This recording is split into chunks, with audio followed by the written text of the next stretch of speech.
Why did Japan lose the war? Now, in asking this question, which is an interesting one about, of course, World War II, you can have various different answers coming in, but in the end, you can always just default to the answer of, well, victory against the United States was simply impossible due to various factors like economics and geography being the foremost. So you should probably ask another question. Now, the impossibility to win against the Americans was recognized by Japan's policymakers, as evidenced by the Navy's reluctance about Japan's chances. This is pretty much evidenced by many of the recordings of the meetings that they had to plan strategy, as well as, for example, several foreign ministries' efforts to avoid the war, especially Togo. So, why did Japan's leaders still eventually commit to a massive gamble? So, Japan's hawks, who pushed for war, had already miscalculated about the military's abilities to defeat China itself, let alone the UK and the United States, who were, of course, much more developed. So clearly, Japan's strategy, or lack thereof, was a result of the inability to properly assess Japan's own strengths relative to the potential enemies. Saburo Ienaga, in the Pacific War, points to two reasons for this, and they are very interesting. First, a militaristic education system and draconian internal security laws prevented the Japanese from developing the ability to perceive the historical and social realities of Japan and foreign countries. Secondly, the suppression of academic freedom without which objective and scientific knowledge can simply not be acquired.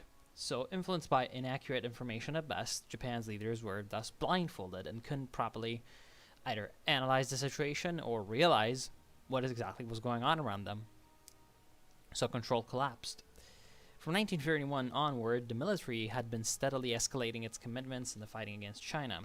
So what started with the seizing of Manchuria, considered at the time Japan's vital economic interests and a bulwark against the Soviet threat, eventually escalated into a continent-spanning conflict and a complete stalemate. This was already pretty much true by 1939 after the Battle of Wuhan, and the Imperial Japanese Army simply couldn't secure the huge swaths of territory that they had acquired in China and occupied, only controlling basically the major cities and major transportation hubs. The countryside became a hotbed of partisan activity, tying up the majority of army resources, especially in northern China. To suppress this activity, the army left behind unstable puppet regimes that lacked political legitimacy. So there was a strategic dilemma. To sustain this kind of war against China, which threatened to go on very, very long, Japan had to acquire the resources to do so. It could do that by taking over areas of the South Pacific, especially the East Indies, to fuel its war machine with materials. The shifting situation in Europe actually seemed to be in Japan's favor for this. By mid-1940, Japan had defeated France and was pressuring Great Britain very, very hard. So the Japanese army and political system had been, in part, modeled after Germany in the past. In the late 19th century, especially, the army had severe Prussian influences. So there was a tendency to overestimate the capabilities of the German army. Of course, Japan was also in the Tripartite Pact, so it was technically a German ally. It was thought then that a major shift in the international order was basically at hand, and Japan could profit from this. In September 1940, the Japanese used the weakness of the Vichy French government to occupy northern Indochina, thus giving it a base against southern China. This was primarily an anti-Chinese move, and it was the first time official government policy actually supported a southward advance into the South Seas. Foreign Ministry chief, of course, Foreign Minister Arita Machiro, or Hachiro, called for Japan to establish a new order in East Asia, which would include the Southeast Indies. Japan's aggressive moves to the south, of course, threatened Western colonial interests in the area, especially UK, Dutch, and in a part also American, with the Philippines. So the United States already started to impose sanctions on Japan. In fact, they did so as early as 1939, especially on key resources. Initially, it was limited to single products or important resources such as aviation oil, which had to be of a particularly high quality. and the Japanese lacked this in their territory. In July 1941, southern Indochina was occupied as well, bringing the vital British base at Singapore into the range of Japanese heavy bombers.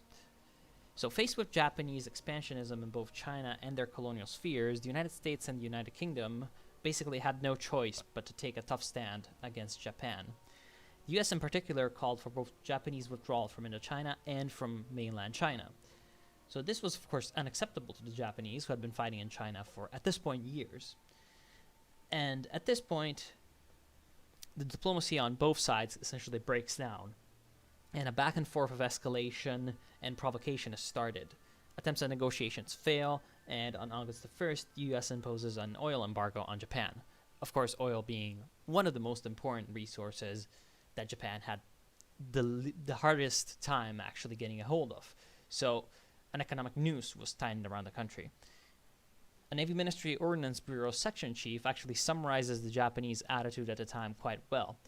He says, "The problem was oil. If our reserves were dribbled away, then Japan would grow weaker and weaker, like a TB patient gasping until he dropped dead on the road. A grim and humiliating end. However, if we could strike boldly and take the oil in the south," he trails off, "Japan essentially already had to suffer such a humiliation at the hands of Western interference in China at the end of the first Sino-Japanese War, 46 years earlier. Back then, a triple intervention from Germany, Russia, and France essentially forced it to give up its gains in the war. Back then, however, Japan was a backwater. Its navy was weak, and now it was basically a war power, and the Imperial Japanese Navy was the second strongest in the world. So the Japanese leadership, despite knowing that they were obviously outmatched by the United States, still decided to fight. The better question to ask is then not why did Japan lose the war, but why did Japan even fight the war? And the answer to this, as we've seen, lies in the 10-year-long escalation process of the fighting in China, and both the lack of a national grand strategy and the lack of control by civilian politicians, diplomats, and the Army General Staff over their own subordinates in the mainland. Japanese attitude towards China then ensured these field commanders would take their chances of grabbing ever more territory in initially small bites, and then by starting the major Second Sino-Japanese War, with essentially no understanding of the strategic repercussions, or even if they did have this kind of an understanding, they clearly ignored it. And here you can actually call into cause Karl von Clausewitz, who writes that war essentially has an unrestricted nature. He adds, however, that it is the job of politics to constrain it. So it is precisely this last lack of a second element that ensured that Japan, a country with very proud military traditions, the need to expand in one way or another, would then escalate and escalate until it rushed headlong into a demise of its own making. And that is why the answer to the question, why did Japan even fight the United States, devolves into a question of why did it even fight China, and it goes to the root of the political and, in general, cultural situation, and of course, economic situation of Japan at the time.